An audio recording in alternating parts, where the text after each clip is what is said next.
Sumuo din din dapita. Muna din dapita guys nga kadtong pagbagyong Tino nga di magian kay landslide so na nanay gikuan guys. Ayan.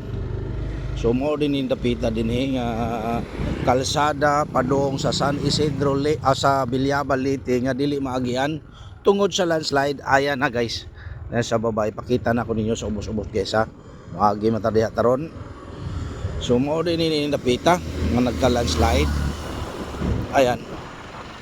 So, pang-as na magunin siya guys, pang-as na ba? Sumuo ni. Ayan, madagko kay bato na. So diri nakatambak mo ni siya ang naka-landslide guys. No? Sumuo din ni nga di maagian dinhi mo ning naka-post nga di pwede dili pasabol ang din dapita kay mo ni na landslide. Nagamay pa na maagianan diri ah.